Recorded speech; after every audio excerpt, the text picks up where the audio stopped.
तो मेरे प्यारे बच्चों, उम्मीद है लास्ट सेशन आपने बहुत अच्छे से कर लिया होगा और आज के सेशन में इतना शानदार चीजें आएगा, इसलिए मैंने नाम ही रखा धुरंधर 2, क्योंकि इसमें सारे कॉन्सेप्ट्स को मैं डीपली करवाते चले जाऊंगा। हर एक क्वेश्चंस के हर एक कॉन्सेप्ट्स को डीपली करवाते चले जाऊंगा, ताकि कोई भी बच्चे को ये ना हो कि हमने ये नहीं पढ़ा, हमने वो नहीं पढ़ा, हमसे क्वेश्चन कैसे बनेगा। आपको चिंता करने की कोई जरूरत बिल्कुल नहीं है। तो बिना देर के सीधा टॉपिक पे आते हैं और सीधा हम एमसीक्यू को आगे कंटिन्यू करें। तो मेरे प्यारे बच्चे, हमने इसका यहां से शुरुआत करना है बच्चे। तो बेस्ट एमसीक्यू 42 नंबर डिफ्रैक्शन से आ रहा है। तो एक बार डिफ्रैक्शन पैटर्न को आपको समझना होगा, उसके बाद हम इस क्वेश्चन को डील कर पाएंगे। तो चलिए एक बार इस डिफ्रैक्शन पैटर्न को समझिए, उसके बाद फटाफट इस कॉन्सेप्ट को देखते हैं। मेरे प्यारे बच्चे, आप जानते हो डिफ्रैक्शन, सिंगल स्लिट डिफ्रैक्शन में होता क्या था। अगर हम सेंट्रल मैक्सिमा की बात करते थे तो सेंट्रल मैक्सिमा कहाँ होता था, यहां होता था। और इसका पहला मिनिमा कहाँ होता था मेरे बच्चे, यहां होता था और इधर भी होता था। तो ये जो सेंट्रल मैक्सिमा का डोमेन है वो क्या होता था, ये रहा, ऐसे होता, इतना दूर तक सेंट्रल मैक्सिमा होता था। अगर आपसे पूछेगा कि सेंट्रल मैक्सिमा का डोमेन कहां से कहां तक है, जहां से पहला मिनिमा शुरू हुआ है, पहला मिनिमा शुरू हुआ है मेरे बच्चे, अब यहीं से आपको समझ में चीजें आ जाएगा। तो यहां देखो, ये मान लो एंगल थीटा एंगल है, ये एंगल थीटा है और ये एंगल भी मेरे बच्चे थीटा एंगल है। तो ये एंगल हम तो बहुत आसानी से निकाल लेंगे, ये एंगल थीटा है और ये एंगल भी थीटा है। तो ये क्या है, ये पहला मिनिमा है और ये भी क्या है, पहला मिनिमा है। तो मैं बहुत अच्छे से जानता हूं कि पहला मिनिमा कहां बनता था। तो ए साइन थीटा बराबर लेमडा पर पहला मिनिमा बनता था बच्चों। तो मैं लिख सकता हूं साइन थीटा बराबर lambda by A, lambda by A sine theta का वैल्यू होगा। और मान लीजिए कि ये y है बच्चों, ये y है और इधर भी y रहेगा। तो अब देखो, दो तरीके से विड्थ होते हैं सेंट्रल मैक्सिमा के, एक होते हैं लीनियर विड्थ तो दूसरा होता है एंगुलर विड्थ। एक होता है लीनियर विड्थ तो दूसरा क्या होता है, एंगुलर विड्थ। इसको कहते हैं एंगुलर विड्थ। क्या कहते हैं इसको, एंगुलर विड्थ। अब एंगुलर विड्थ निकालना हमारे लिए बहुत आसान था, कैसे, एक बार देख लो। एंगुलर विड्थ कैसे निकालते हो पहले उसको समझ लो। आप ये कहोगे सर एंगुलर विड्थ निकालना इतने आसान क्यों है, क्योंकि ये थीटा निकालना है। हम मान लेते हैं कि एंगल बहुत छोटा है, तो क्या थीटा बराबर लिख दोगे लेमडा बाय ए। लेकिन एंगुलर विड्थ क्या होगा, यहां से यहां तक पूरे एंगल मतलब 2 थीटा। तो एंगुलर विड्थ का फॉर्मूला क्या लिखोगे, 2 थीटा मतलब 2 लेमडा बाय ए। ये है मेरे प्यारे बच्चे एंगुलर विड्थ। क्या है, एंगुलर विड्थ। अब अगर आपसे पूछे कि भाई इसका लीनियर विड्थ क्या होगा, तो ये रहा इसका लीनियर विड्थ है ना, ये देखो यहां से लेके यहां तक है लीनियर विड्थ। तो ये भी निकालना बहुत आसान है, ये तो आप जानते हो कैपिटल डी होता है। तो अब ये बताओ, अगर आपको पूछा जाए कि भाई बताओ टेन थीटा का वैल्यू क्या लिखोगे, तो कहोगे परपेंडिकुलर बाय बेस। एंगल छोटा होगा तो टेन थीटा को थीटा लिख दीजिए, थीटा बराबर वाई बाई डी। और थीटा हमने ऑलरेडी निकाल लिया है बच्चों, लेमडा बाई। तो लेमडा बाई ए बराबर वाई बाई डी। तो वाई बराबर कितना हो जाएगा बच्चों, लेमडा डी बाई ए। तो ये हो गया वाई का वैल्यू। तो बताओ लीनियर विड्थ क्या होगा, तो कहोगे 2y। अगर तुमसे लीनियर विड्थ पूछेगा तो क्या कहोगे, 2 लेमडा डी बाई ए। इस बात को आगे भी याद रखना, कोई जरूरी नहीं है कि क्वेश्चंस के रूप में ही तुम्हें ऐसे चीजें दे। तुम्हें हो सकता है थियोरेटिकली चीजें पूछे, सीधा पूछेगा कि लीनियर विड्थ का वैल्यू बताइए, एंगुलर विड्थ का वैल्यू बताइए। तो ये रहा एंगुलर विड्थ और ये रहा मेरे बच्चे लीनियर विड्थ। एंगुलर विड्थ हो गया ये पूरा हो गया एंगुलर विड्थ, और लीनियर विड्थ हो गया ये हो गया किसका, सेंट्रल मैक्सिमा का। चलिए अब क्वेश्चन को पढ़ते हैं और एंजॉय करते हैं। क्या कह रहा है, in a double slit experiment the two slits are 1 mm apart. ठीक है, बहुत अच्छी बात है भाई, दो स्लिट को हमें दे दिया गया 1 mm अपार्ट है। And the screen is placed 1 metre away. बहुत अच्छी बात है। अब monochromatic light of wavelength 500 nanometre, ये भी बहुत अच्छी बात है भाई। What will be the width of each slit for obtaining 10 maxima of double slit within the central maxima of single slit. मतलब जितने दूर में सेंट्रल मैक्सिमा होता था उतने दूर में तो भैया 10 मैक्सिमा बन चुके हैं वाईडीएसी का। तो तुम तो जानते हो कि 10 मैक्सिमा वाईडीएसी का क्या होता है, 10 लैम्डा डी बाई डी। तो मैं सीधा सीधा बात कर लेता हूं कि 10 लैम्डा डी बाई डी ये हो गया 10th मैक्सिमा, 10 मैक्सिमा हो गया। उतने दूर में तो सेंट्रल मैक्सिमा का ही डोमेन है, मतलब इतने दूर में 10 मैक्सिमा मिले हैं जितना दूर इसका अकेला सेंट्रल मैक्सिमा है। और सेंट्रल मैक्सिमा अकेला कितना होगा, लीनियर विड्थ के बराबर 2 लैम्डा डी बाई ए के बराबर बच्चों। तो लिख दूंगा 2 लैम्डा डी बाई ए। वाह वाह क्या बात है। अब ये ए क्या है बच्चों, ए क्या है, एक स्लिट का सेपरेशन जो था ना, एक स्लिट का, है ना। अब तुम देखो ए लैम्डा डी 2 5, ओ हो पूछ क्या रहा है कि भाई what will be the width of each slit. ये ए पूछ रहा है तो ए का वैल्यू क्या लिख देंगे, डी बाय 5, और डी का वैल्यू दे रखा है 1 mm। तो 1 mm बाय 5 मतलब 0.2 mm। आप चेकआउट करो, है आंसर कोई है क्या, हाँ हाँ हाँ है ना, सही पार्ट। एक बार आंसर देखो, मैंने लास्ट सेशन में भी एक क्वेश्चन में प्रिंटिंग मिस्टेक हुआ था और मैं सही से देख भी नहीं पाया था। आप ये चीज चेक करवाते चले जाना, क्योंकि हो जाते हैं, ह्यूमन एरर तो होते ही है, कोई बड़ी चीज नहीं है, तो प्रिंटिंग मिस्टेक हो जाते। कल एक बच्चा ने कमेंट किया था, मैंने कहा बिल्कुल बिल्कुल मुझे लगा कि नहीं, एक कमी था वहां पर जो मैंने देखा नहीं था कि एक प्रिंटिंग मिस्टेक था, और मैंने आपको इन्फॉर्म कर दिया था वैसे वो चीजें। तो चलिए हम अगले क्वेश्चन की तरफ चले। अब हमसे क्या बोला गया, in YDSE performing using a monochromatic light of wavelength lambda when a glass plate. अच्छा चलो पहले एक बार कॉन्सेप्ट सिखाता हूं ग्लास प्लेट वाला। आओ मेरे प्यारे बच्चे, एक बार ग्लास प्लेट का कॉन्सेप्ट सीख लेना। ये क्वेश्चन इस साल के सबसे अति संभावित क्वेश्चन में से एक होने जा रहा है। Be alert and be careful वाईडीएसी से। मेरे प्यारे बच्चे, आपको जो समझाने जा रहा हूं उसको ध्यान पूर्वक सुने। ये वाईडीएसी का सिस्टम है और हमसे पूछा जाता है, हमसे कहा जाता है कि मान लीजिए किसी स्लिट के आगे में अगर एक स्लैब को रख दिया जाए जिसका रिफ्रैक्टिव इंडेक्स म्यू और थिकनेस टी है, तो भाई ये जानते हो ये जो सेंट्रल मैक्सिमा है ना, ये शिफ्ट कर जाता है। क्या करता है भाई, जल्दी बोल, शिफ्ट करता है। और उस शिफ्ट का वैल्यू होता है, मैंने वेव ऑप्टिक्स में आपको समझा रखा है वैसे, mu minus 1 into T D by D. अब जो बच्चा नहीं सीखा है वो इससे ही आप संतोष करें, क्योंकि ये फॉर्मूला जरूरी है। तो अब समझिएगा, सेंट्रल मैक्सिमा शिफ्ट कर जाएगा, मतलब सेंट्रल मैक्सिमा शिफ्ट करता है मतलब ये ऊपर खिसक जाएगा। ठीक है, समझना ध्यान से, ये किधर खिसक जाएगा, ऊपर। तो अब जब मान लो ये खिसक के यहां आ गया ना, तो इस जगह पे कोई और पहुंच गया होगा, नीचे से कोई और पहुंच गया है। तो शिफ्टिंग का वैल्यू इतना होता है, बात को माइंड में सेट कर लो। ठीक है, एक चीज और पूछे जाते हैं यहां पर, नंबर ऑफ फ्रिंज शिफ्ट। एक चीज और ध्यान दो, नंबर ऑफ फ्रिंज शिफ्ट, कितने फ्रिंज शिफ्ट करेंगे। अगर ऐसे क्वेश्चंस आते हैं भविष्य में तो इसको भी थोड़ा कॉन्सेप्ट समझ लो। नंबर ऑफ फ्रिंज शिफ्ट को तुम ऐसे लिखोगे, टोटल शिफ्ट और डिवाइडेड बाय एक फ्रिंज की चौड़ाई, एक फ्रिंज की चौड़ाई। तो टोटल शिफ्ट कितना है मेरे प्यारे बच्चे, डी म्यू में से 1 इंटू टी बाई डी, और एक फ्रिंज की चौड़ाई क्या है, लेमडा डी बाई डी। ओ हो डी डी डी डी। तो भैया देखो कितना आ गया, म्यू में से 1 इंटू टी बाई लेमडा। तो अगर नंबर ऑफ फ्रिंज शिफ्ट पूछेगा तो इसको यूज करिएगा, और बस शिफ्ट पूछेगा तो इसको यूज करिएगा। इसके अलावा इसमें कुछ नहीं होता। ये बात तुम माइंड में आज सेट कर लो कि ऐसे क्वेश्चंस में जब भी स्लैब वाला क्वेश्चन आएगा ना, तो इन दोनों के अलावा तीसरा शब्द होते ही नहीं है। अब तुम माइंड में सेट कर लो, वो कितना भी घुमाएगा, टिंग टिंग टिंग करेगा, तो कुछ नहीं होगा, होना इसी से है।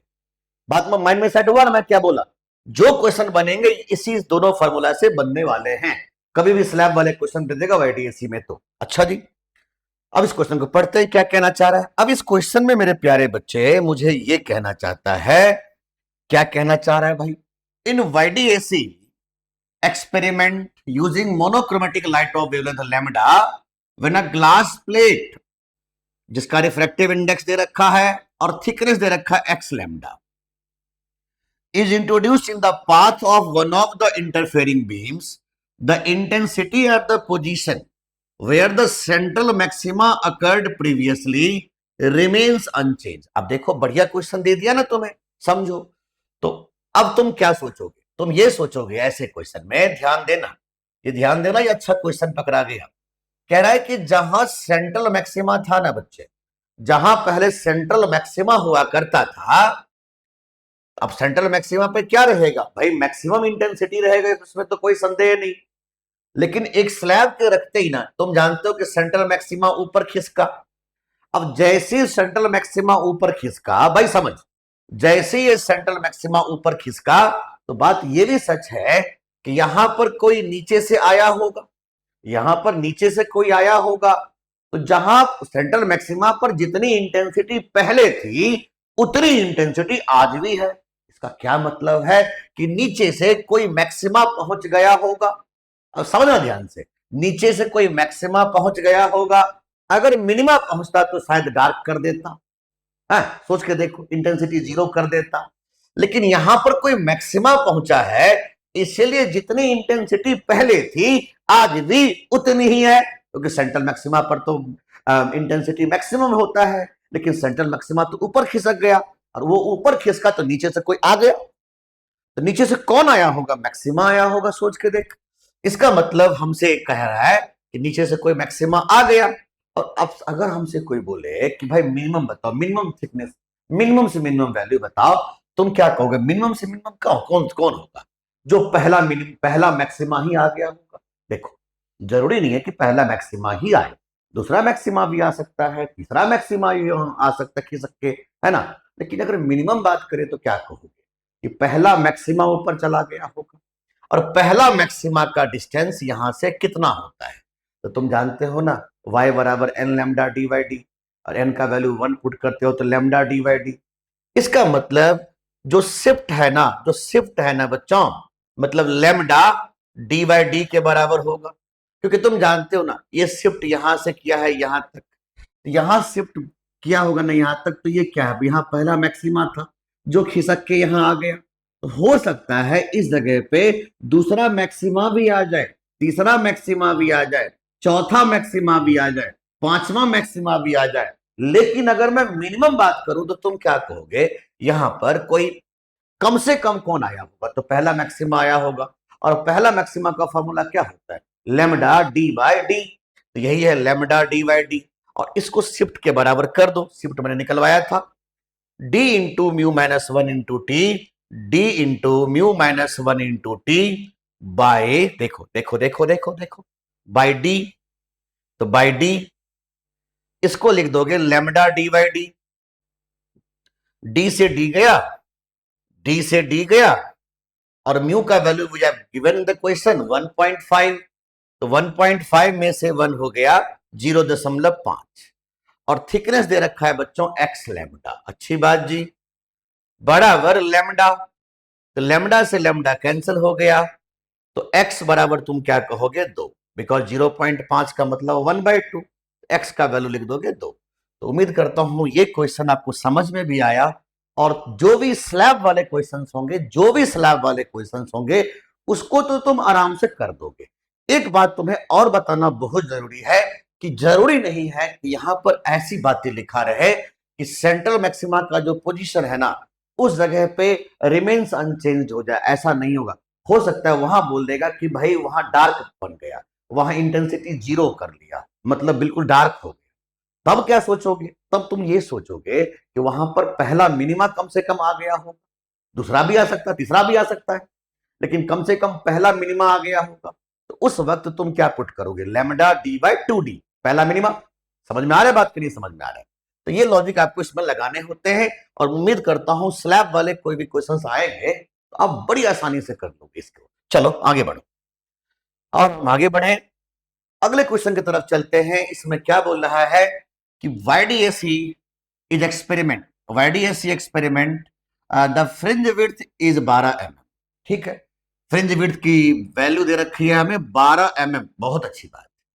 फ्रिंज विड्थ दे रखा है 12 mm, और इसको हम प्लेस किए हैं किसी मीडियम में। अरे क्यों सोच रहे यार, तुम तो जानते हो बहुत अच्छे से कि अगर किसी मीडियम में इसको डिप करता हो ना तो ये 1/μ टाइम्स हो जाता है, ये 1/μ टाइम्स हो जाता है फ्रिंज विड्थ।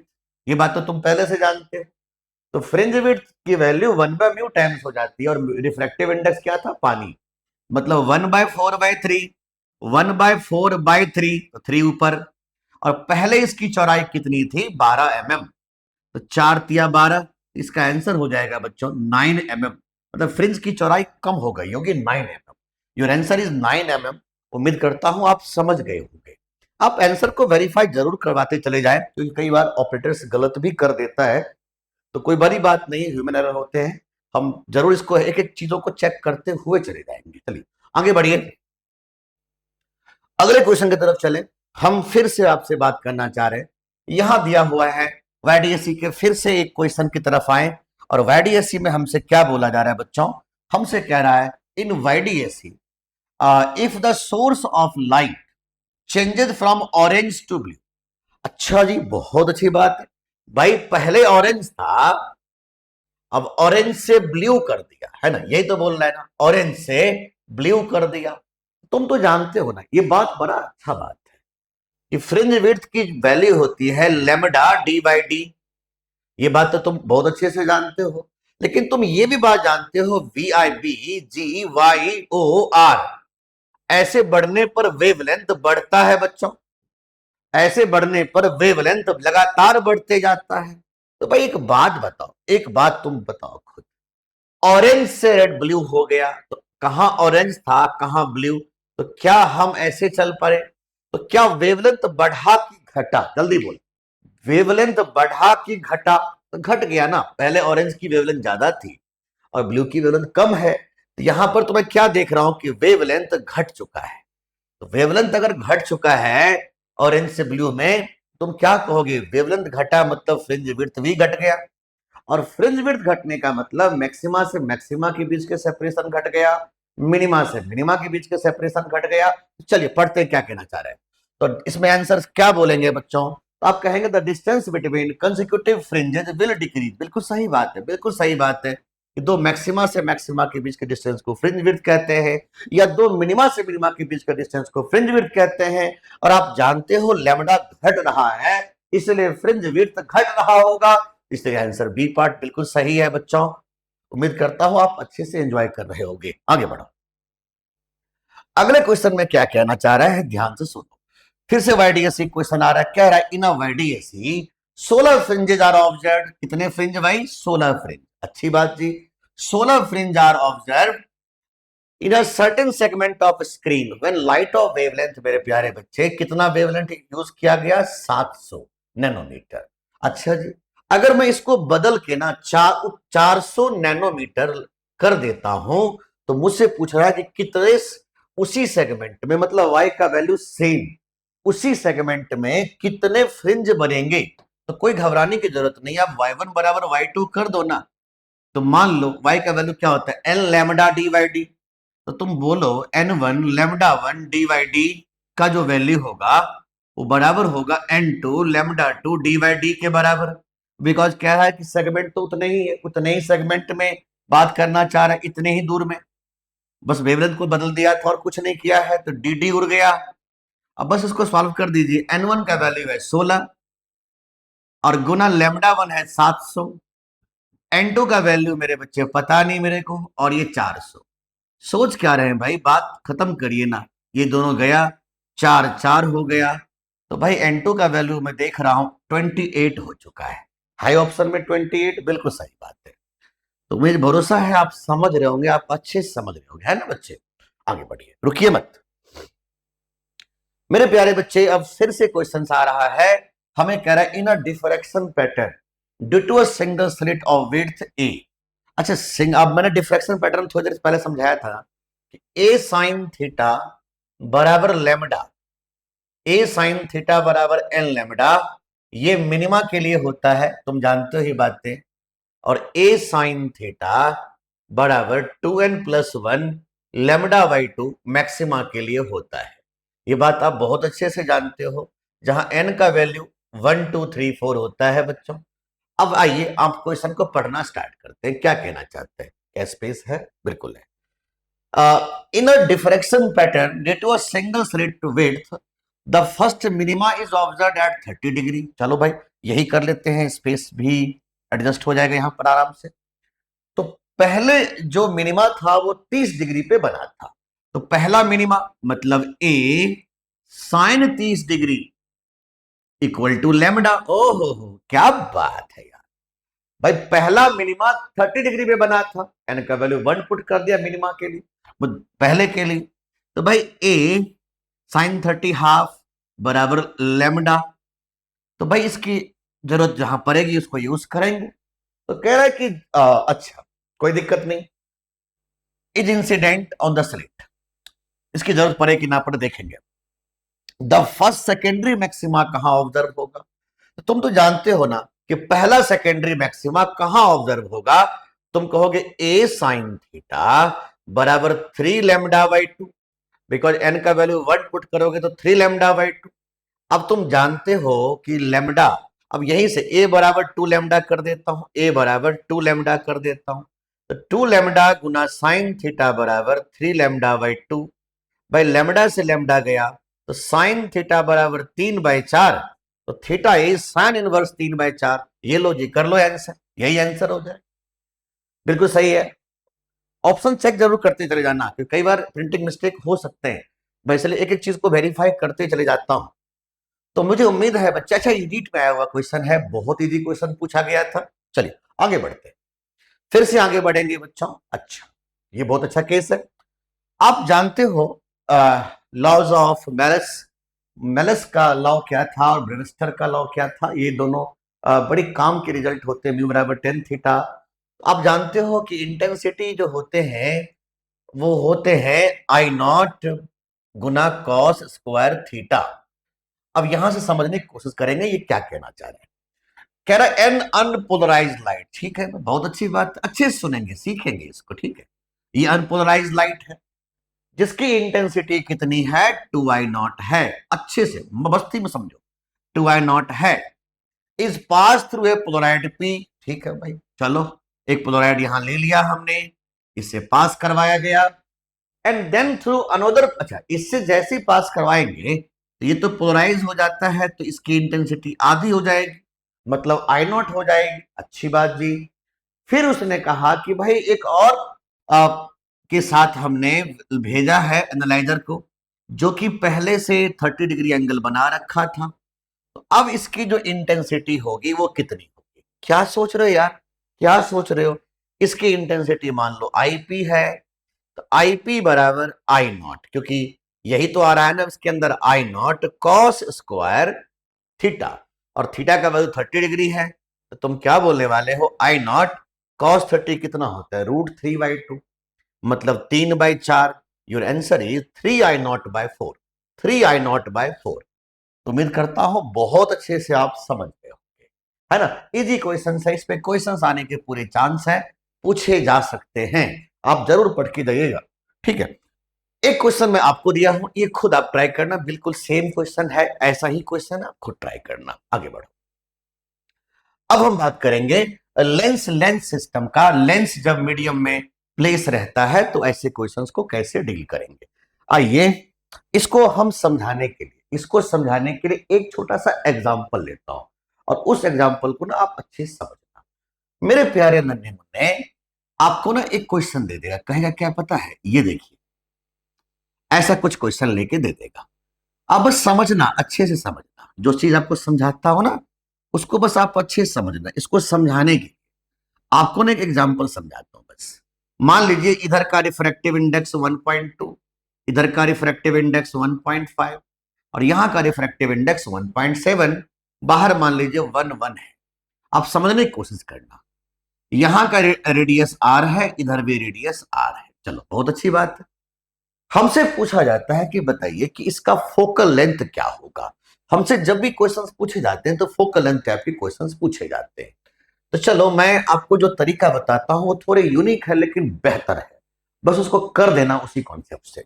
तुम्हें क्या करना है, एक फॉर्मूला यूज करना है, और उस फॉर्मूला का वैल्यू है μ2/v। समझना ध्यान से, जो बच्चे नए जुड़े हो, जो ऑप्टिक्स वाला वीडियो नहीं किया है वो एक बार सुने ध्यान से। ताकि मैं सिखा सकूं तुम्हें। Mu two by v minus mu one by u equal to mu two में से म्यू वन बाय आर। ठीक है, बहुत अच्छी बात है। तुम पहले एक बक्सा बना लो, ये इसको कहता हूं मैं एलएचएस और इसको कहता हूं मैं आरएचएस। ठीक है, सुनते जाना।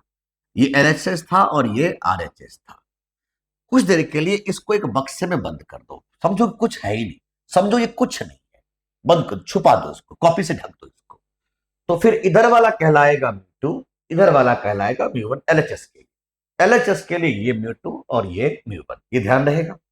अब आप ध्यान से समझो कि अगर हमें फोकल लेंथ चाहिए तो लाइट को इंफिनिटी से भेज दो, इमेज अपने आप फोकस से बन जाएगा। तो म्यू टू काम कौन करेगा? One. Bye focal length image focus से बन जाएगा क्योंकि ऑब्जेक्ट इंफिनिटी से भेजा है। और म्यू वन का काम कौन करेगा? One by infinity. तो अब भूल जाओ, इतना तो लिख दिया। अब चलो यहां शुरू करते हैं। अब कॉपी को हटा दो यहां से। अब 1 से 1.2 में जा रहे हो, ऐसे लिखना। आरएचएस के लिए ऐसे लिखना, म्यू टू में से म्यू वन बाय आर। अब इससे इसमें जा रहे हो तो ऐसे लिखना, ये म्यू टू ये म्यू वन। तो 1.2 में से 1 बाय, ये प्लेन सरफेस है तो इंफिनिटी, प्लस 1.2 से 1.5 में जा रहे हो तो 1.5 में से 1.2 बाय प्लस आर, क्योंकि लाइट हम ऐसे जा रहे हैं और आर इधर ही होगा, प्लस 1.5 से 1.7 में जा रहे हो तो क्या लिखोगे? 1.7 माइनस 1.5 बाय आर। बहुत अच्छी बात जी, लेकिन माइनस में क्योंकि इधर की बात है। फिर 1.7 से 1 में जा रहे हो तो 1 में से 1.7 बाय इंफिनिटी। बस इसको सॉल्व कर दिए और फोकल लेंथ निकल गया। तो हम ये प्रोसेस आपको ऑलरेडी ऑप्टिक्स चैप्टर जब पढ़ाए थे, ऑप्टिक्स में अच्छे से करवाए थे और बहुत अच्छे से, खतरनाक तरीके से करवाए थे। तो अब इसी टाइप के क्वेश्चंस को हमें प्रैक्टिस करने हैं। आइए इस क्वेश्चन को देखते हैं क्या कहना चाह रहा है। ये क्वेश्चन कह रहा है कि दो identical thin plano convex glass है। प्लेनो कॉन्वेक्स, अब प्लेनो कॉन्वेक्स ये है ना बच्चे, इसको कहते हैं प्लेनो कॉन्वेक्स। क्या कहते हैं इसको? Plano convex. तो ये प्लेनो कॉन्वेक्स होता है जिसका रिफ्रैक्टिव इंडेक्स दे रखा है 1.5। अच्छी बात है। Two identical thin plano convex lens, ये दोनों आइडेंटिकल प्लेनो कॉन्वेक्स लेंस है जिसका रेडियस दे रखा है 20। इसका रेडियस कितना दे रखा है? 20। अच्छा आगे पढ़ो, आप क्या कह रहा है? Are placed with their convex surface in contact at the centre.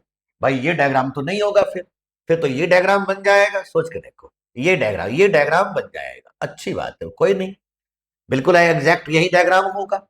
अब कह रहा है कि जो इंटरवेनिंग स्पेस है ना, is filled with liquid of refractive index 1.5। मतलब इसके बीच के जो गैप है ना मेरे बच्चे, इसके बीच की जो गैप है ना, ये देखो, ये गैप देख रहे हो? इस गैप में, इस गैप के अंदर में एक मीडियम को फिल कर दिया गया और उस मीडियम का रिफ्रैक्टिव इंडेक्स 1.7 था। ये 1.5 है, ये भी 1.5 है। बाद में आर का वैल्यू पुट कर देंगे, कोई दिक्कत नहीं। तो पूछ क्या रहा है कि the focal length of the combination. तरीका देखना, बिल्कुल स्मार्ट बन जा मेरे बच्चे, स्मार्ट बन जा, कुछ ना सोच। अगर फोकल लेंथ पूछ रहा है तो लाइट को इंफिनिटी से भेज दो, जो दो होगा देखा जाएगा। बस इसको सॉल्व करना है। Mu two by v minus mu one by u equal to mu two में से म्यू वन बाय आर। बहुत अच्छी बात जी। म्यू टू काम कौन करेगा? देखो अब पहले एलएचएस के लिए देखते हैं। तो म्यू टू ये रहा, हवा, और म्यू वन भी हवा। तो 1 बाय फोकल लेंथ, बिकॉज हम लाइट को इंफिनिटी से भेजे हैं, minus 1 by infinity. 1 by infinity, बोलो क्लियर हो रहा है ना? 1 by focal length minus 1 by infinity equal to 1 से 1.5 में जा रहे हो तो 1.5 में से 1 by infinity, because plane surface का रेडियस इंफिनिटी होता है, प्लस 1.5 से 1.7 में जा रहे हो तो 1.7 में से 1.5 बाय माइनस आर ऐसे है ना, तो माइनस आर प्लस 1.7 से 1.5 में जा रहे हो तो 1.5 में से 1.7 बाय आर, लेकिन ये आर जो होगा वो प्लस में होगा, ये बात भी सही है। अब क्या बोला गया कि 1.5 से 1 में जा रहा है तो 1 में से 1.5 1 में से 1.5 बाय इंफिनिटी। आइए सारे बच्चे इसको सॉल्व कर दीजिए। ये हो गया 0, ये हो गया 0 और ये भी हो गया 0। तो 1/f इक्वल टू बच्चों 0.2 बाय आर माइनस में, और यहां भी 0.2 बाय आर माइनस में। तो तुम जान रहे हो बच्चे ये डाटा क्या बन गया, माइनस में 0.4 बाय आर, और आर दे रखा है 50, आर क्या दे रखा है 20, आर दे रखा है 20, तो 20, तो भाई इसका आंसर कितना लिख दोगे 50। तो फोकल लेंथ हो जाएगा माइनस में 50, माइनस में 50 सेंटीमीटर। तो इसका आंसर बिल्कुल सही है, सी पार्ट 50 सेंटीमीटर माइनस में होना चाहिए। तो उम्मीद करता हूं आप समझ गए होंगे। इस साल इस टाइप के क्वेश्चन आने के चांस ज्यादा है, प्रैक्टिस करिएगा। मैं करवाता हूं, इस पर प्रैक्टिस करवाता हूं, चिंता ना करो। आइए अगले क्वेश्चन की तरफ चलते हैं। फिर से क्वेश्चन पूछा जा रहा है बच्चों, मेरे नन्हे मुन्ने फिर से पूछा गया। कह रहा है कि दो आइडेंटिकल ग्लास है इक्यू कॉन्वेक्स लेंस का। अच्छा एक चीज मैं बता देता हूं, ये तुम पहले से जानते हो कि जो इक्यू कॉन्वेक्स लेंस का जो फोकल लेंथ होता है ना, वो रेडियस ऑफ कर्वेचर के बराबर होता है। इस बात को माइंड में छाप दो, छाप दो, छाप दो, छाप दो। इक्यू कॉन्वेक्स लेंस का फोकल लेंथ आर के बराबर है, बशर्ते रिफ्रैक्टिव इंडेक्स 3/2, और प्लेनो कॉन्वेक्स लेंस का फोकल लेंथ 2r के बराबर होगा, बशर्ते रिफ्रैक्टिव इंडेक्स 3/2। ये ध्यान रखना, ये ध्यान रखना, बड़ी काम के रिजल्ट होते हैं। अच्छा, फिर दो identical glass equiconvex lens है जिसका फोकल लेंथ f है, each are kept in contact. बहुत अच्छी बात जी, दोनों को कांटेक्ट में ला दीजिए भाई। आप भी खुश, मैं भी खुश, दुनिया खुश। ये क्या कर दिया, मैं तो खुश खुश करते करते डायग्राम ही बना दिया उल्टा। ये देखिए, एक ये है और एक ये है, ठीक है। अब ध्यान दीजिए, इसके बीच में ना गैप है मेरे बच्चे, देखो इसके बीच में गैप है, बोला है ना, इसके बीच में जो गैप है उसमें पानी भर दिया, तो 4/3 को भर दिया। ये 3/2 है, ये भी 3/2 है। तो पूछ क्या रहा है भाई, फोकल लेंथ बता दीजिए, फोकल लेंथ कितना होगा इस कॉम्बिनेशन का। सोचो मत, ये बात तो सच है ना, इसका फोकल लेंथ एफ दे रखा है और एफ आर के बराबर होगा, because plano because equiconvex lens है। तो ये आर, सारे आर हैं, सारे आर, पूरे खानदान आर वाले, R R R R R R R R R R. इधर 1 1 लगा दीजिए formula, mu 2 by v minus μ1/u is mu 2 में से μ1/r, फिर से, और आप बोल दीजिए म्यू 2 काम कौन करेगा 1 by focal length minus 1 by infinity, because हम प्लेन सरफेस, बिकॉज हम लाइट को इंफिनिटी से ही भेज रहे हैं, इज इक्वल टू 1 से 3/2 में जा रहा है मेरे नन्हे मुन्ने, तो 3/2 minus 1, 3/2 minus 1 by R. R क्या होगा, प्लस में आर। बहुत अच्छी बात जी, प्लस 3/2 से 4/3 में जा रहे हो, तो 4/3 माइनस 3/2, 4/3 माइनस 3/2 बाई माइनस में आर। अब किधर जा रहे हो, 4/3 से 3/2 में जा रहे हो, तो 3/2 में से 4/3 बाई प्लस में आर। और अब किधर जा रहे हो, 1 में से 3/2 बाई 1 में से 3/2 बाई माइनस में आर। बस निकल गया। अब जल्दी से कमेंट कर दो कि इसका आंसर क्या आया। अब इसका आंसर क्या आया होगा, एफ इक्विवेलेंट बोलता हूं, ठीक है। एफ इक्विवेलेंट आएगा कितना, मैं लिख ही देता हूं, तुम लोग फिर जोड़ घटाओ में भी गड़बड़ करोगे। तो यहां से देख सकते हो ये कितना हो गया 1/2r। तो मैं लिखते जा रहा हूं 1/f equivalent is 1/2r plus में ये 1/2r हो गया, और ये कितना हुआ 3 2 6 4 2 8 माइनस में 1/6r प्लस में 1/6r। 1/6r पता लग गया कैसे 1/6r आया, देखो 3 2 6, 3 2 कैल्शियम 6, 6 हुआ ना। अब देखो 3 8 और ये 9, तो माइनस में 1/6 अब डिवाइडेड बाय माइनस आर, मतलब माइनस माइनस कट जाएगा तो प्लस, तो बिल्कुल सही बात है 1/6r। फिर यहां देखो, यहां क्या होगा, यहां भी वही 1/6R। फिर देखो यहां क्या होगा, तो कहोगे यहां 1/2R हो जाएगा, minus minus plus 1/2R। Now solve it, LCM आ जाएगा 6R, ये 3, ये 1, ये 1, ये 3, 3 3 6 2 8/6R। मेरे प्यारे बच्चे ये 4, ये 3। अब ये 1/f इक्विवेलेंट आया, एफ इक्विवेलेंट का वैल्यू है 3R/4। और मैं जानता हूं कि भाई इक्यू कॉन्वेक्स लेंस में एफ आर के बराबर है, इसका एफ इक्विवेलेंट का वैल्यू आप बताएंगे 3f/4। यस, है कि ऑप्शन में चेक करो तो 3f/4। यस, एक चीज और बताओ, ये 2016 में पूछा हुआ क्वेश्चन है, ध्यान रखिएगा 3f/4। तो उम्मीद करता हूं आप समझ रहे होगे ऐसे क्वेश्चंस को कैसे हैंडल करना है, आप धीरे धीरे समझने लगो।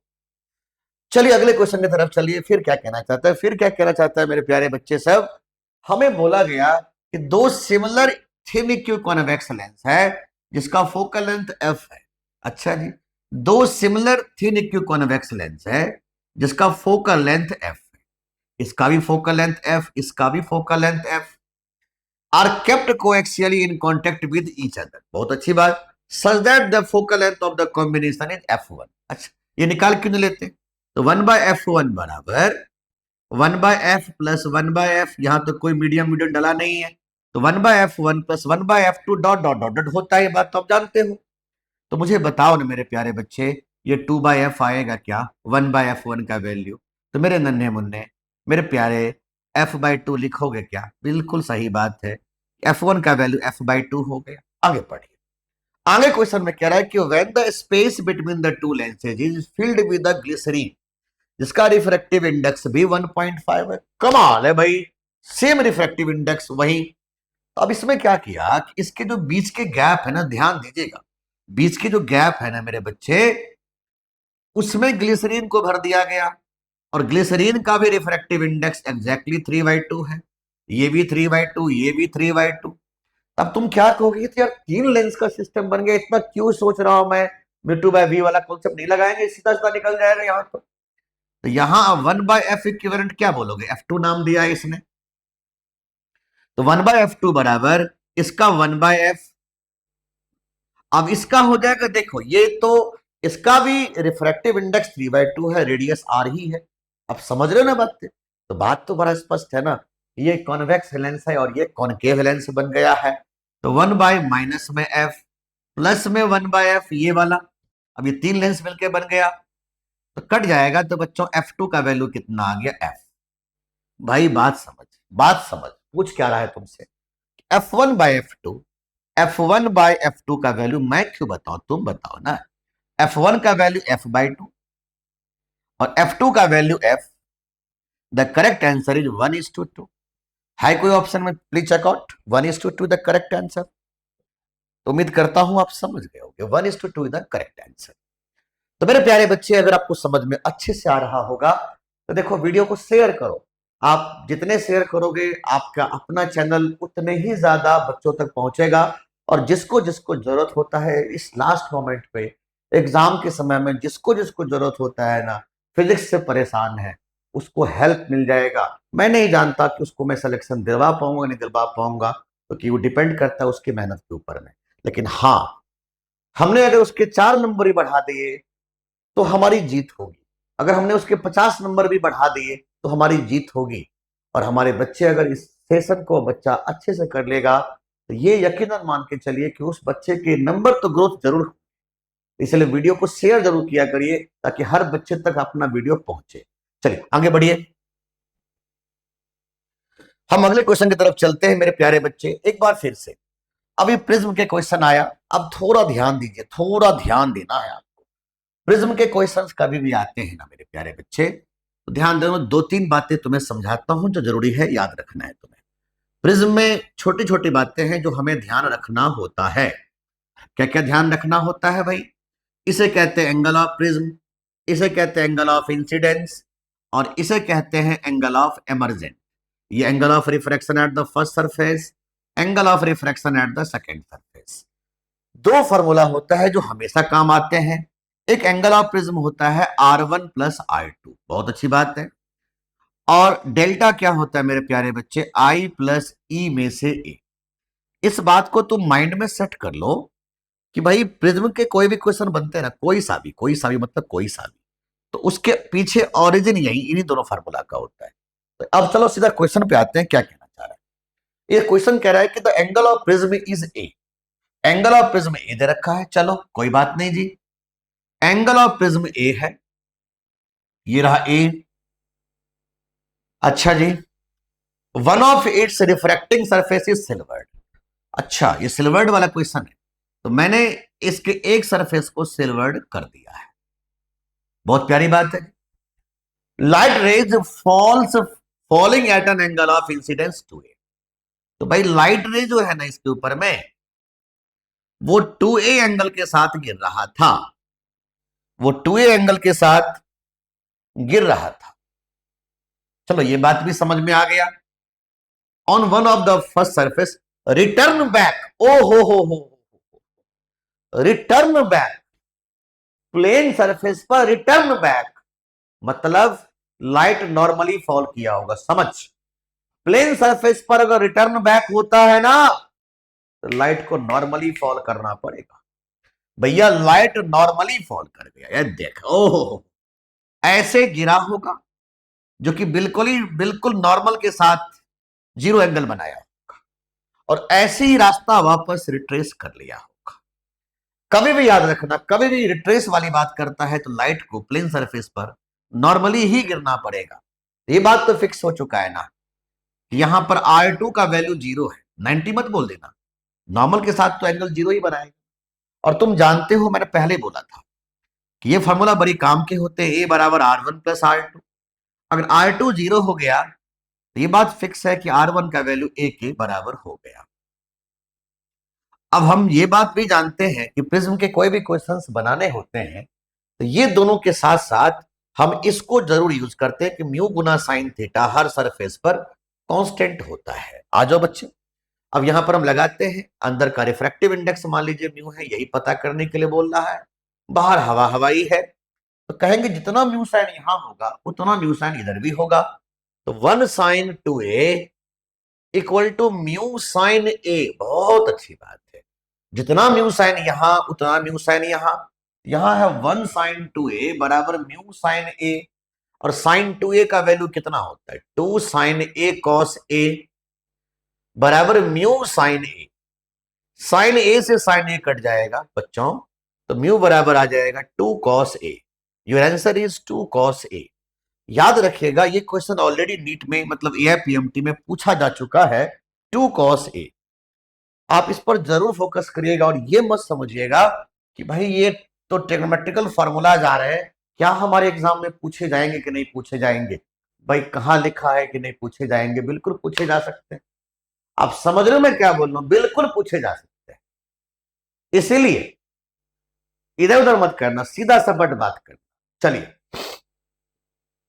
आपके सामने फिर से क्वेश्चन लिख रहा हूं, फिर से वही क्वेश्चन, ऐसा ही क्वेश्चन मुझे लग रहा है फिर से सिल्वर्ड वाला ही है, 2018 में पूछा हुआ है। तुम देख रहे हो चीजें बदल रहा है, चीजें बदल रहा है, तो मान इस बात को। The refractive index of the material of prism is √2। भाई एक प्रिज्म है जिसका रिफ्रैक्टिव इंडेक्स √2 है, इसका रिफ्रैक्टिव इंडेक्स √2 है भाई। आगे क्या बोला, and the angle of prism is 30 degree. चलो ठीक है, ये भी बात सही है, एंगल ऑफ प्रिज्म 30 डिग्री दे रखा है। One of the two refracting surface of the prism is made a mirror inward. चलो मैं इसका भी बना देता हूं एक मिरर, ठीक बात। Bye silver coating a beam of monochromatic light entering the prism from the other face will retrace its path. तो मैं एक लाइट को ऐसे भेजता हूं और वो भाई साहब ऐसे गिरता होगा तभी रिट्रेस करेगा। तो कह रहा है कि वो रिट्रेस कर जाता है, तो बताइए एंगल ऑफ इंसिडेंस क्या था, ये एंगल पूछ रहा है। आपको घबराने की कोई जरूरत है नहीं खास, अभी समझाया था मैंने कि भाई ऐसे क्वेश्चंस को डील कैसे करते हैं। आप तो जानते हो R2 0 हो चुका है, अभी समझाया था। R1 ए के बराबर होगा और ए का वैल्यू 30 डिग्री है, मतलब ये एंगल 30 डिग्री हो चुका है। अब यहां लगा दीजिए म्यू साइन वाला, तो 1 साइन आई का जो वैल्यू होगा वो होगा √2 गुना साइन 30 डिग्री। साइन आई बराबर √2 गुना साइन 30 हाफ, और कर दो साफ। साइन आई बराबर 1/√2। तो मेरे प्यारे बच्चे, मेरे नन्हे मुन्ने, आई बराबर 45 डिग्री है ऑप्शन में। क्या 45 डिग्री? बिल्कुल सही बात। तो मुझे भरोसा है आप समझ गए होंगे।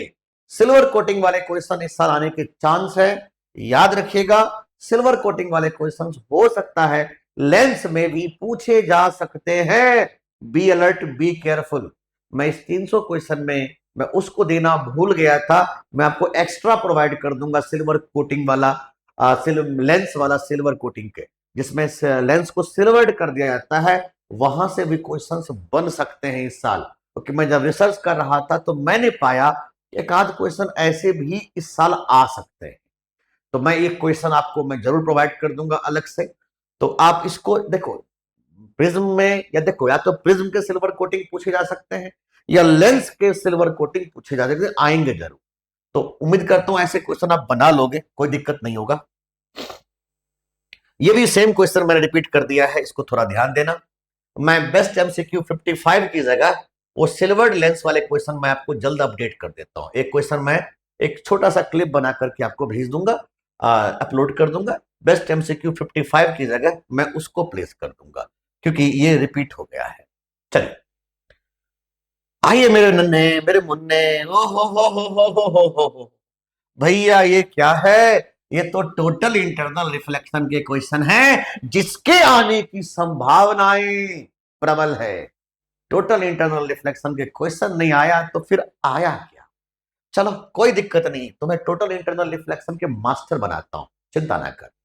मान ले एक लाइट को तुम ऐसे भेज रहे हो, देखते जाना, जो जो बात बोलता हूं उसको देखते जाना। इधर म्यू1 लिखा है, इधर v1 लिखा हुआ है, इधर λ1 लिखा हुआ है, याद रहेगा आपको। और इधर μ2 लिखा हुआ है, v2 लिखा हुआ है, λ2 लिखा हुआ है। ये क्रिटिकल एंगल है, तो इस केस में एंगल ऑफ रिफ्रैक्शन 90 डिग्री बनेगा। तो भाई हम ऐसे बोलेंगे, अगर हमें क्रिटिकल एंगल निकालना होता था तो हम क्या करते थे? हम ये बोलते थे कि μ1 गुना साइन सी, μ1 गुना साइन सी, बच्चों μ1 गुना साइन सी का जो वैल्यू है वो μ2 गुना साइन 90 के बराबर होगा। तभी तो तुम कहोगे ना एंगल ऑफ रिफ्रैक्शन 90 डिग्री होगा, तभी इसको कहते हैं क्रिटिकल एंगल।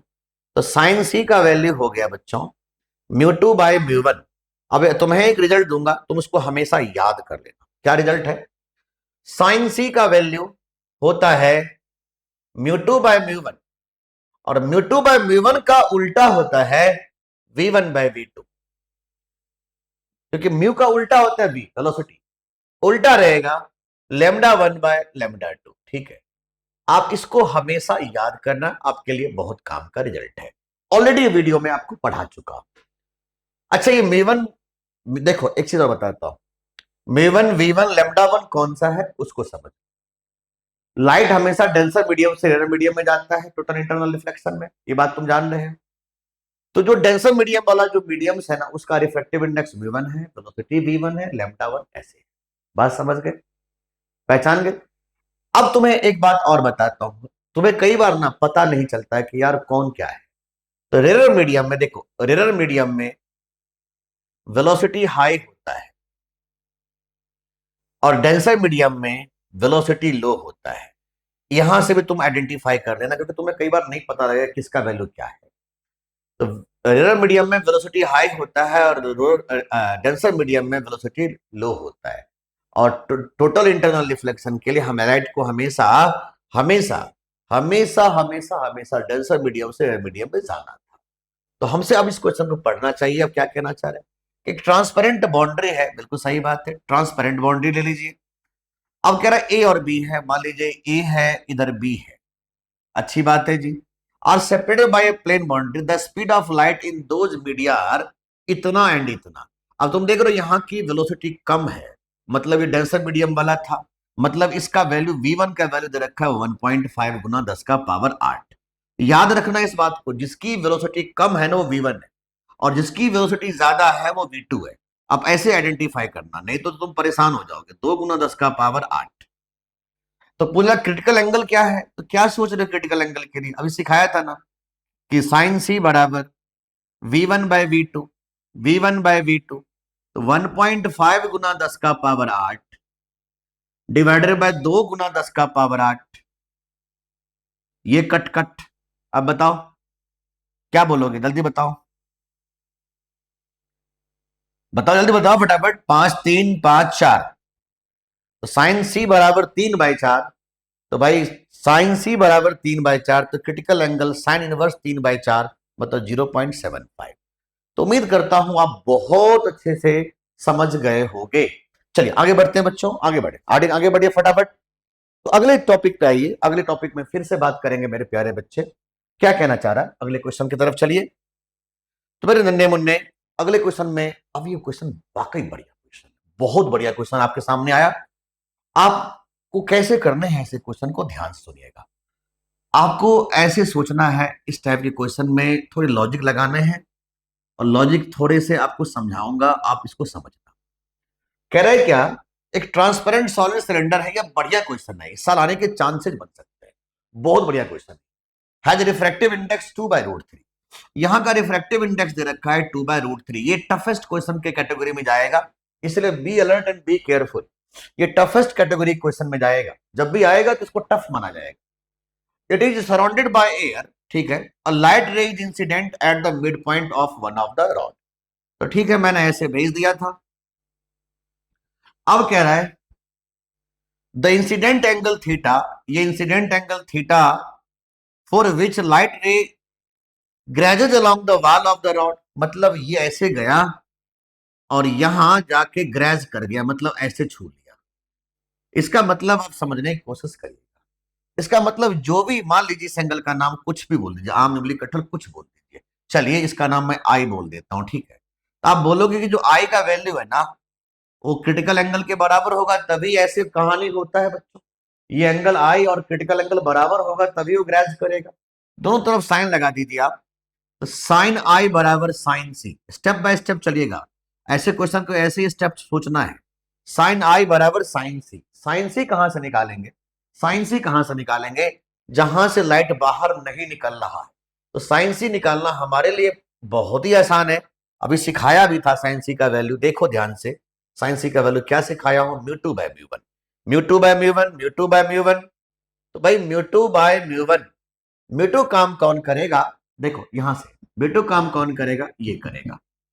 तो मान लीजिए बाहर हवा है, अंदर में म्यू1 है, म्यू1 का वैल्यू फिलहाल म्यू रहने दीजिए, बाद में पुट कर देंगे। तो साइन सी का वैल्यू आपने लिख दिया है 1/μ। तो चलिए अच्छी बात है। अच्छा बाहर हवा था इसलिए मैंने 1 लिखा था, साइन सी का वैल्यू तो आपने निकाल दिया 1/μ। सारा खेल है साइन आई निकालने का। अब साइन आई निकालें कैसे, अब ये तो बात नहीं चलेगा ना कि जितना म्यू साइन यहां उतना म्यू साइन ये, ऐसे नहीं चलता, वो पैरेलल इंटरफेस पे चलता है, इस बात को ध्यान रहे। तो मैं ऐसा सोचता हूं कि ये नॉर्मल है और ये भी नॉर्मल है 90 डिग्री, तो ये हो जाएगा 90 में से आई। तो मैं इसको ऐसे लिखूंगा बच्चों, यहां सॉल्व कर रहा हूं अगले पेज की वजह, ताकि दिखते जाए साथ साथ साथ कि भाई जितना यहां होगा μ1 गुना साइन थीटा, उतना ही यहां होगा म्यू साइन। तो म्यू गुना साइन 90 में से आई, ये तो कर ही सकते हो ना, पैरेलल इंटरफेस है। यहां पर यहां नहीं लगा सकते थे, लेकिन यहां तो लगा सकते थे। तो साइन थीटा बराबर बच्चों म्यू कॉस आई। तो जल्दी से मुझे बताइए कि म्यू का वैल्यू क्या लिखेंगे, अरे कॉस आई का वैल्यू क्या लिखेंगे। तो कहेंगे कॉस आई का value sine theta by mu. क्या हमें कॉस आई की जरूरत है या साइन आई की जरूरत है, भाई हमें तो साइन आई की जरूरत है। तो साइन आई कैसे निकालते हैं, अंडर रूट में 1 माइनस कॉस स्क्वायर आई, मतलब 1 minus cos square theta E sine square theta, ये बात तो आप जानते हो।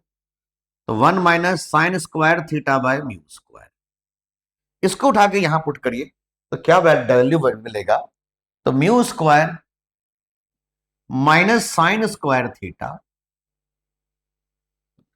डिवाइडेड बाय म्यू, बाहर निकलेगा म्यू स्क्वायर तो म्यू बन जाएगा, इस म्यू से इस म्यू काट दीजिए, तो देखिए अब डाटा दोनों तरफ स्क्वायर करते क्या निकल गया, mu square minus sine square theta बराबर 1। तो साइन स्क्वायर थीटा बराबर म्यू स्क्वायर में से 1।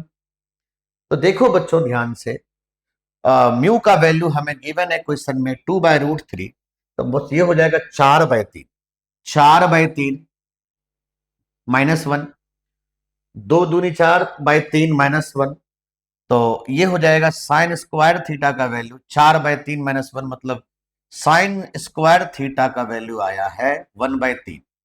देख सकते हो साइन थीटा बराबर 1/3, तो साइन थीटा बराबर 1/√3, तो थीटा इज साइन इनवर्स 1/√3। ये सी पार्ट इसका आंसर होगा। मैं पहले बोल दिया हूं इस टाइप के क्वेश्चन आएंगे तो इसको इजी कैटेगरी में नहीं डाला जाएगा, ये जब टफ क्वेश्चन के दौर आएंगे एग्जाम में तो ऐसे क्वेश्चन दिए जा सकते हैं। आप इसको प्रैक्टिस करते हुए जरूर जाना, ये मत सोचना कि भाई इस लेवल के क्वेश्चन दिए जाएंगे क्या, बिल्कुल दिए जा सकते हैं, क्योंकि एनसीईआरटी में दिया जा चुका है। और आपने देखा है, मैंने एनसीईआरटी का नाम लिया है, एनसीईआरटी के लाइन बाय लाइन चीजों को निकाल के आपके सामने में बस खड़ा रख दिया, क्योंकि एनसीईआरटी को छोड़ नहीं रहा हूं, क्योंकि मैं देख रहा हूं कि एनसीईआरटी के जो एक्सरसाइज है वहां से चीजें उठ रहे हैं, तो मैंने वहां से रिसर्च करके निकाला हूं कि अगर ऐसे क्वेश्चन दिए जाए तो कोई बड़ी चीज नहीं। चलिए आगे आगे बढ़िए, आगे बढ़िए बच्चों। आपके सामने एक बहुत प्यारा क्वेश्चन आता है खास करके टोटल इंटरनल रिफ्लेक्शन में, और मैं इसको समझाने की कोशिश करूंगा। आइए जरा समझिए इस क्वेश्चन में, टोटल इंटरनल रिफ्लेक्शन में एक बहुत ही बेहतरीन क्वेश्चन, क्लासिकल क्वेश्चन, कि मान लीजिए एक लाइट, एक ऑब्जेक्ट यहां पर है बच्चों, यहां से लाइट निकलता है और यहां से लाइट निकलता है। अब यहां से अगर क्रिटिकल एंगल के बराबर हो जाता है बच्चों, ये क्रिटिकल एंगल के बराबर हो जाता है ये, तो लाइट ग्रेज कर जाता है, याद है ना। तो इसका मतलब इतना दूर तक ही लाइट जा सकता था, इसे हम कहते हैं सर्कल ऑफ इल्यूमिनेंस। इतना दूर तक ही लाइट बाहर निकलता है जिसको हम देख पा रहे हैं, इसे कहते हैं सर्कल ऑफ इल्यूमिनेंस, याद रखिएगा, सर्कल ऑफ इल्यूमिनेंस। तो मुझे पूछता है सर्कल ऑफ इल्यूमिनेंस का रेडियस क्या होगा। आप देखो कैसे बनाते हैं, मान लीजिए ये हाइट h है, ये h हाइट हो गया, ये क्रिटिकल एंगल c है तो ये भी c होगा। तो अब यहां से आप पता कर लो, ये h है ये r है, तो ये कहलाएगा h² प्लस r² का अंडर रूट। अब यहां से आप देखो, आप क्या बोलोगे कि सर जी साइन c बराबर परपेंडिकुलर बाय हाइपोटेन्यूज, परपेंडिकुलर है r और हाइपोटेनियस है h² प्लस r² का अंडर रूट। अब मैं ये बात भी जानता हूं कि साइन c का जो वैल्यू होगा वो लिख दोगे तुम 1/μ, क्योंकि अंदर का रिफ्रैक्टिव इंडेक्स मान लो म्यू है, बाहर का रिफ्रैक्टिव इंडेक्स 1 है, तो तुम क्या बोलोगे μ2/μ1 मतलब 1/μ। ओके, दोनों को इक्वेट करिएगा, समझ में आएगा आपको। तो 1/μ बराबर r/अंडर रूट में h² प्लस r², दोनों तरफ स्क्वायरिंग करिए, तो 1/μ² बराबर r² by h² plus r²। Now solve it, h² plus r² बराबर μ²r²। तो भाई हमसे तो r पूछा जाता है, h² बराबर μ² में से 1 बाय इंटू r², तो रेडियस ऑफ दिस सर्कल हो जाएगा h² बाय μ² में से 1 का under root. Radius of this circle is h by under root में μ² में से 1। आइए मेरे प्यारे बच्चे इस क्वेश्चन को पढ़ते हैं। कह रहा है वही क्वेश्चन, क्या डिस्क है is placed on surface of a pond which has refractive index इतना। अच्छी बात जी। A source of light is placed 4 metre below, एक सोर्स ऑफ लाइट है जो 4 मीटर बिलो है, बिल्कुल सही बात है भाई, ये 4 मीटर बिलो है। The surface of a liquid, the minimum radius of disc needed so that light is not coming out. मतलब मैं पहले बोल चुका था कि लाइट तो बस ऐसे इतने ही दूर लाइट निकलेंगे, तो कितना एक डिस्क ला के यहां रख दो कि लाइट, वो भी लाइट बाहर ना निकल पाए। तुम तो जानते हो, अभी निकाला था, radius of this circle is h by under root में μ² में से 1 एच का वैल्यू 4 है बच्चों, और म्यू स्क्वायर मतलब 25/9 में से 1 मतलब 16/9 का अंडर रूट मतलब 4/3, है ना, 4/3। तो तुम क्या जवाब दोगे बच्चों, समझो ध्यान से। 25/9, देखो यहीं से देखो, 25/9, 25/9 में से 1, then radius is 4 divided by 25 और 9 16, अंडर रूट में 16/9, तो 4 divided by 4/3, your answer is 3 metre. तो उम्मीद करता हूं चीजें समझ रहे होगे। आप कैलकुलेशन जरूर चेक करते जाना कि कहीं कैलकुलेशन में मिस्टेक ना हो, अच्छी बात नहीं होती है। तो उम्मीद करता हूं ये चीजें आप समझ रहे होगे और इसके लॉजिक समझ, सबसे बड़ी बात है कि इसके लॉजिक समझ गया, इसके लॉजिक कैसे लगाने होते हैं। आइए आगे बढ़ते हैं। अब ये क्वेश्चन आपके सामने आया मेरे प्यारे बच्चे, ये क्वेश्चन आपके सामने आया, और ये क्वेश्चन बिल्कुल वही है जो मैंने अभी करवाया था आपको, यहां से ये क्वेश्चन मैंने यहां से करवाया था आपको। आप इसको जरूर ट्राई करके, आप जरूर ट्राई करना और मेरे को कमेंट बॉक्स में कमेंट जरूर कर देना ये वाला क्वेश्चन। ओके, ये क्वेश्चन आप खुद ट्राई करना, बिल्कुल अभी मैंने करवाया है ऐसा ही क्वेश्चन। तो आप इसको करके मुझे खुद कमेंट बॉक्स में कमेंट करना। आगे बढ़ो। आइए मेरे नन्हे मुन्ने, हम फिर से बात करते हैं। फिर बोलता है, क्या कहना चाहता है, एक मोनोक्रोमेटिक लाइट वेव है। अच्छा, कोई भी क्वेश्चन आता है तो मैं तुम्हें बोला था ना, मैं तुम्हें बोला था, मान लो एक मीडियम दूसरे मीडियम V1 V1 λ1, और मान लीजिए एंगल का नाम I है, इस एंगल का नाम R है, μ2 V2 λ2। अपने को ऐसे बोलना है कि म्यू साइन हमेशा कांस्टेंट होता है, तो μ1 साइन I बराबर μ2 साइन R। अपने को ऐसे बोलना है कि म्यू भी हमेशा कांस्टेंट होता है, तो μ1 V1 बराबर μ2 V2। अपने को ऐसे बोलना है कि μ1 λ1 बराबर μ2 λ2। कोई भी क्वेश्चन आएगा यार, देख लेंगे, झेल लेंगे, देखा जाए। पढ़ो क्वेश्चन, पढ़ो क्या कहना चाह रहा है कि अब यहां, अच्छा, एक मीडियम से दूसरे मीडियम में आने पर फ्रीक्वेंसी नहीं बदलता, तो फ्रीक्वेंसी को साइड ही कर दो। कह रहे एक मोनोक्रोमेटिक लाइट है, एक मोनोक्रोमेटिक लाइट है जिसका वेवलेंथ λ1 है, एक मोनोक्रोमेटिक लाइट है जिसका वेवलेंथ λ1 है और फ्रीक्वेंसी ν1 है, एयर में, एयर में मतलब एयर है। ओके बात। If the angle of incidence is 45 degree, बहुत अच्छी बात जी, 45 डिग्री एंगल ऑफ इंसिडेंस है, and angle of refraction, if the angle of incidence and angle of refraction, अब एंगल ऑफ रिफ्रैक्शन 30 डिग्री दे रखा है आपने क्वेश्चन में, देन वेवलेंथ λ2 फ्रीक्वेंसी ν2, वेवलेंथ λ2 और फ्रीक्वेंसी ν2। तो हमसे बोला इसमें से कौन सा सही है। एक बात तो सच है ना कि ν1 ν2 बराबर है, तो ν1 ν2 बराबर है, तो ये दोनों तो देखो गया है, ये दोनों तो गया है, ना डी सही है ना ए सही है, ये दोनों तो पहले ही चला गया, बिकॉज ν1 ν2 बराबर है, बात फिक्स है। अब मैं और सोचूंगा, और क्या सोचूंगा, देखो मैं जानता हूं कि जितना μ1 sin I होगा, मैं ऐसे लिखता हूं, देखो रिजल्ट कितना गंभीरता से रिजल्ट देखो, μ1 बाय μ2 बराबर sin I by sin R, अरे μ1 बाय μ2, ध्यान देना एक बढ़िया रिजल्ट तुम्हें बना रहा हूं यहां पर। मैं दूसरा कलर लेता हूं, चमकेगा जैसे, कि μ2 by μ1 is sin I by sin R equal to V1 by V2 equal to λ1 by λ2। आराम से तुम लिंक बना सकते हो यहां से, ठीक है। अब इन दोनों में लिंक बना लो क्योंकि लैम्डा पूछ रहा था, तो sine I sine 45, sine R sine 30 का जो वैल्यू होगा बराबर λ1 बाय λ2। ओ हो, क्या बात, 1/√2 1/2, λ1 बाय λ2, ये √2 हो गया। तुम क्या देख रहे हो, लेमडा 1 बाय लेमडा 2 का वैल्यू, लेमडा 1 बाय लेमडा 2 का वैल्यू √2 ऊपर चला जाएगा, तो भाई ये हो जाएगा √2। तो अब हमसे क्या पूछ रहा है, लेमडा 1 बाय लेमडा 2 का वैल्यू √2, √2।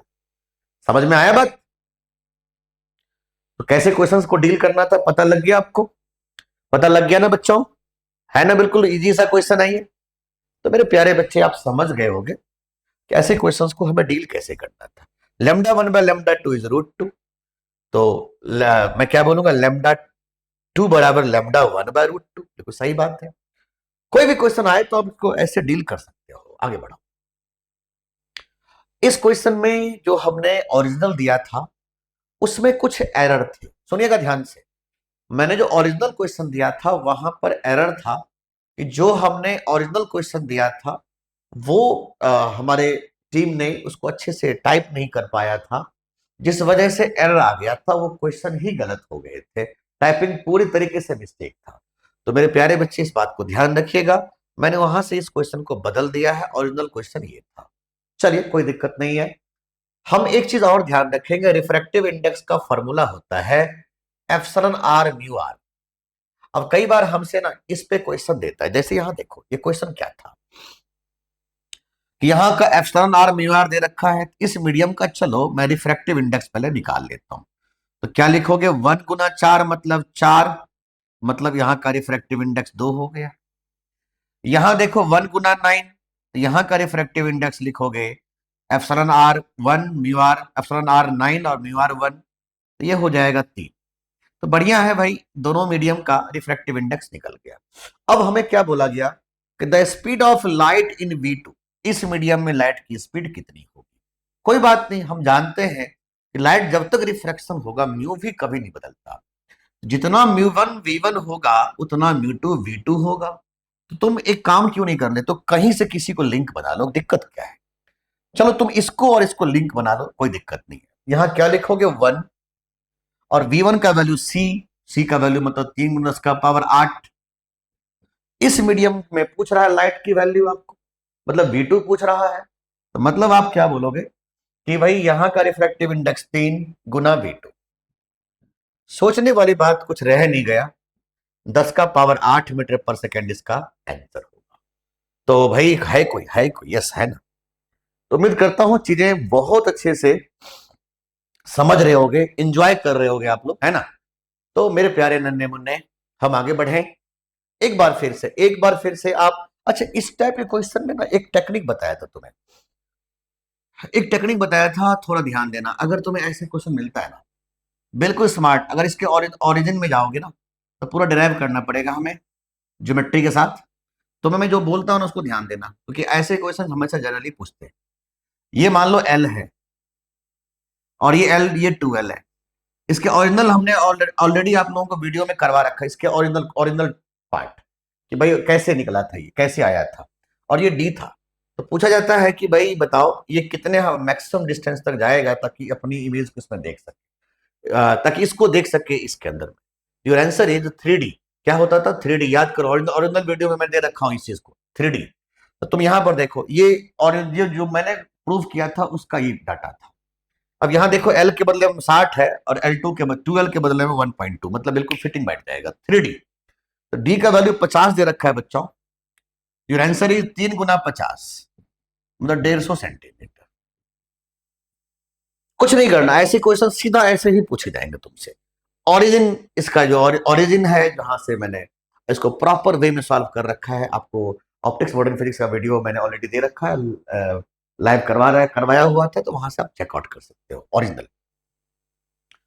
अब यहां पर देखो ये क्वेश्चन क्या कहना चाहता है, क्या कहना चाहता है भाई तू, पूछने से क्या तू क्या चाहता है भाई बता।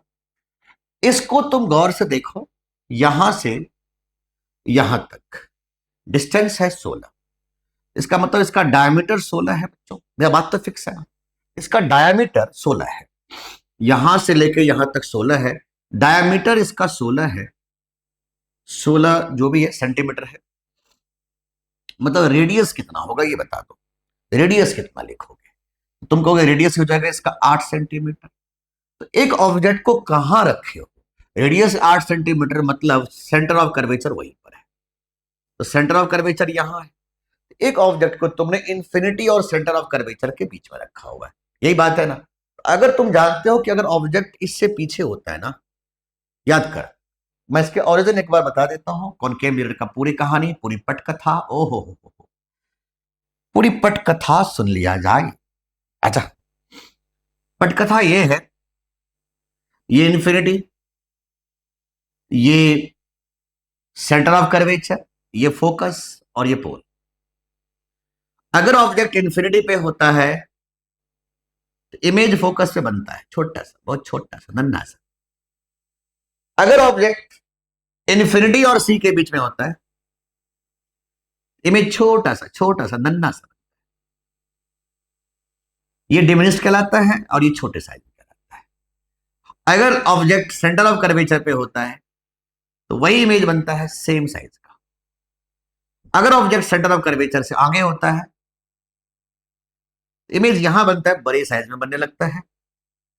फोकस पे रखते हो, इमेज यहां बनता है, बड़ी साइज में बनता है इन्फिनिटी पे।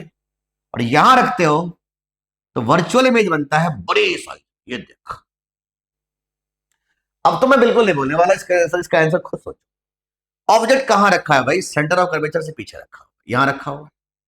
तो अगर ऑब्जेक्ट सेंटर ऑफ कर्वेचर से पीछे कहीं भी रखा होगा ना, तो ये बात तो फिक्स है ना कि साइज जो होगा वो छोटा साइज होगा।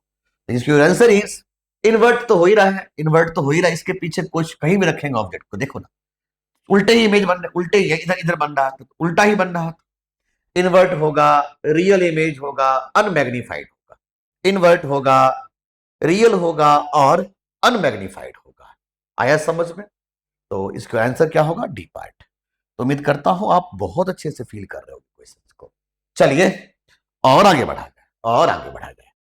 ये तो देखो टेलीस्कोप के क्वेश्चन है, तो सीधा फार्मूला आपको याद होना चाहिए।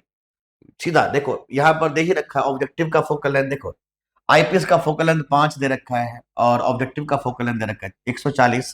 तो सीधा सीधा फार्मूला याद है तो आंसर वैसे निकल जाए। मैग्नीफाइंग पावर का फार्मूला होता है ये, सीधा पुट करो और सीधा आंसर निकालो। F not by F E होता है magnifying power. F not they रखा है, एफ ई दे रखा है, ये देखो दे रखा है। ऑब्जेक्टिव का फोकल लेंथ 140, आईपीएस का फोकल लेंथ 5। अच्छा नीट में पूछा हुआ, अरे यार इतना घटिया क्वेश्चन पूछ लिया। देख सकते हो कैसे क्वेश्चन आए हैं भाई, नीट में ही आए हुए हैं बच्चों। तो ऐसे क्वेश्चन आएंगे तो छोड़ के तो मत जाना भाई। एक क्वेश्चन तुम लोग खुद ट्राई करना है इसको। चलिए आगे बढ़िए मेरे प्यारे, मेरे नन्हे, मेरे मुन्ने, मेरे मुन्ने, भाई भाई भाई भाई भाई भाई भाई। अच्छा एक बात, तो आज हम लोग कहाँ तक पढ़ लिए थे? कितने नंबर से शुरू हुआ था? एक बार देखो, एक बार चेकआउट करें।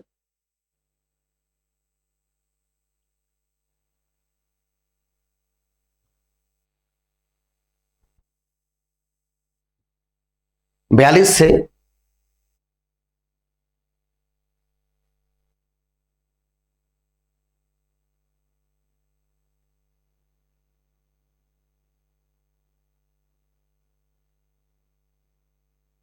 चलो मैं थोड़े से और पढ़ा देता हूं, क्योंकि उसके बाद फिर कल देखेंगे, ठीक है?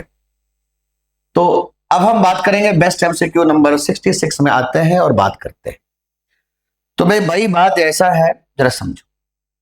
प्रोजेक्टाइल मोशन के कोई क्वेश्चंस आते हैं तो छोटी छोटी बातें हमें ध्यान रखना होता है। इक्वेशन ऑफ ट्रेजेक्ट्री का फॉर्मूला होता है y बराबर x tan theta minus g x square by 2u square cos square theta. ये होता है इक्वेशन ऑफ ट्रेजेक्ट्री का ओरिजिनल फॉर्मूला। यहां क्वेश्चन में क्या है? यहां क्वेश्चन में कुछ ऐसी बातें आपसे किया गया कि एक ऑब्जेक्ट को हमने इस स्पीड से फेंका था। किस स्पीड से फेंका था भाई? I+2j, मतलब एक्स एक्सिस पर 1 और y एक्सिस पे 2। तो चलो पहले इसका तो u का मैग्नीट्यूड निकाल लें। 1 का स्क्वायर प्लस 2 का स्क्वायर मतलब √5। हमें कई चीजों की जरूरत पड़ेगा, एंगल की भी जरूरत पड़ने वाला है। तो चलिए एंगल निकालते हैं यहां से, थीटा।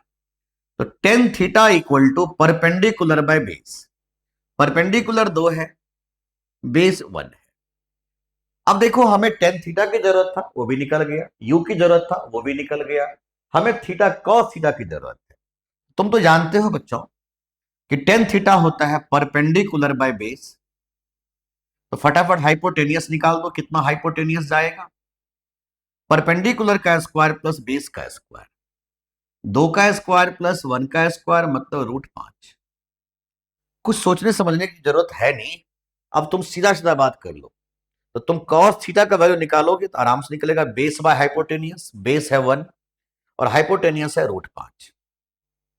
तुमसे इक्वेशन ऑफ ट्रेजेक्टरी पूछा जा रहा है, x टेन थीटा का वैल्यू 2 माइनस जी का value 10 x square, 2u², you square का वैल्यू 5 और cos थीटा का वैल्यू कितना लिखोगे, बेस बाय हाइपोटेनियस, तो बेस है 1 और हाइपोटेनियस है √5, तो 1/5। अरे वाह, ये तो बहुत इजी क्वेश्चन निकल गया भाई। 2x में से 5x², your answer is final 2x में से 5x²। तो भाई ऐसे क्वेश्चंस को हम बड़ी आसानी से सॉल्व कर लेंगे, है ना। चीजें क्लियर हो रहा है ना, आगे आगे बढ़िए बढ़िए बढ़िए फटाफट बढ़िए। और थोड़ा सा कम समय बच्चों दे पाऊंगा, थोड़े कम समय में आज दे पाऊंगा क्योंकि मेरे को आज कहीं निकलना था, तो कोई नहीं, बाकी कल मैं बड़े लंबे लेक्चर लगा दूंगा। तो y बराबर x माइनस एक्स, क्या लिखा हुआ है, y बराबर x माइनस x²/20, और हमसे पूछ रहा है कि बताइए मैक्सिमम हाइट क्या होगा। तो हम ऐसे सोचेंगे बच्चों, थोड़ा ध्यान सुनिएगा, हम कैसे सोचेंगे, हम ये लिखेंगे y बराबर x tan theta minus gx² by 2u² cos square theta. यहां से देखिए आप, x टेन थीटा बराबर x, बहुत अच्छी बात जी, x टेन थीटा बराबर x, बहुत अच्छी बात है। तो यहां से हमारा एंगल निकल गया, टेन थीटा का वैल्यू 1, तो थीटा निकल गया 45 डिग्री, बहुत अच्छी बात है, थीटा निकल गया 45 डिग्री। चलो हम इन दोनों को भी इक्वेट करेंगे, x² बाय 20, g का value 10 x², 2u² cos square theta, and cos 45 1/√2 का स्क्वायर 1/2। अब देखो x² से x² कट जाएगा, तो u² का वैल्यू 200 आ गया, है ना बच्चे, u² का वैल्यू कितना आ गया, 200। अब चेकआउट जरूर करते जाना कहीं गड़बड़ ना हो, 1/x² से x² कट जाएगा, दो से 2 चला जाएगा, तो u² मतलब u का वैल्यू हमें इसी की जरूरत भी पड़ेगा। तो मैक्सिमम हाइट क्या होता है, u² sine square theta by 2। ध्यान देना u² का वैल्यू कितना है, 200, और एंगल क्या निकाले थे, साइन 45 1/√2 का स्क्वायर मतलब 1/2 जी का वैल्यू 10 और कर दो बस भाई, 2 दूनी 4 5, इसका आंसर आ जाएगा 5 मीटर। मैं आपको इस क्वेश्चन को एक और तरीका से बताता हूं क्योंकि ये थोड़े लेंदी लग रहा है मेरे को, स्मार्ट बनाता हूं। y बराबर, मैं यहां ले लेता हूं जगह थोड़ा सा, y बराबर लिखा हुआ है, क्या लिखा है देखना, x माइनस x²/20। ये थोड़ा मेथड टफ नहीं है लेकिन कैलकुलेटिव है, थोड़े से मैथमेटिक्स इसमें यूज होगा बच्चों, थोड़े ध्यान से।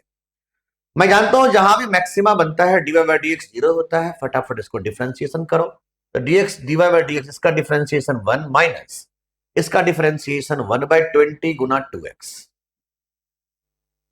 तो तुम देख सकते हो जहां भी स्लोप 0 होगा वो मैक्सिमा बनता है, तो मैं देखता हूं 1 माइनस x/10 बराबर 0, 1 माइनस x/10 बराबर 0, x/10 बराबर 1, x बराबर 10।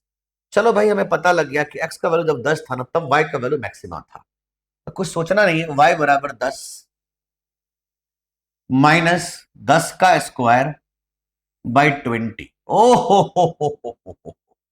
हो भाई भाई कमाल कर दिया तुमने, कमाल कर दिया, y का वैल्यू 5। अगर तुम स्मार्ट हो तो सीधा डिफरेंशियल कैलकुलस यूज करो तो ऐसे ही बन जाते हैं, लेकिन चूंकि ना ये मैथ वाले चीजें थोड़े से ना बाय वाले को तंग करता है, तो इसलिए मैं ज्यादा सलाह नहीं देता हूँ ऐसी चीजों को। हाँ इंजीनियरिंग वाले बच्चे होते हैं, मैं कहता हूँ फटाफट यही कर ले, फटाफट, लेकिन कोई नहीं, यू विल मैनेज। अपने सामने फिर से क्वेश्चन आ रहा है मेरे बच्चे, तो थोड़े से मैं आपको एक चीज बताता हूँ। मेरे पास आज समय का थोड़े सा अभाव है मेरे बच्चे, तो मैं एक लेक्चर आपको आज शाम को आता हूँ वापस, तो रिकॉर्ड करके फिर से मैं आपको शाम में आज रिकॉर्ड कर दूंगा शाम को फिर से, और फिर मैं आपको दे देता हूँ। लेट लेट नाइट तक भी आऊंगा तो रिकॉर्ड कर दूंगा और भेज जरूर दूंगा, जैसे पिछले बार भेज दिया था। बाकी कल लाइव रहेगा, कल तो प्रॉपर वे में लाइव रहेगा। तो यहाँ तक आप तैयार कर लो, और हम कोशिश करेंगे कि आज 100 सवा 100 तक हम पहुंचा दें आज के डेट में, ताकि आपको आराम से चीजें होते चले जाए। ठीक है, तो आज इतना रहने दीजिए, फिर हम शाम को फिर से कोशिश करेंगे एक लेक्चर और प्रोवाइड करने का, और कल हम लगभग 100 क्वेश्चन के आसपास और करेंगे लाइव में। ठीक है, तो आज के लिए इतना ही। जय हिंद।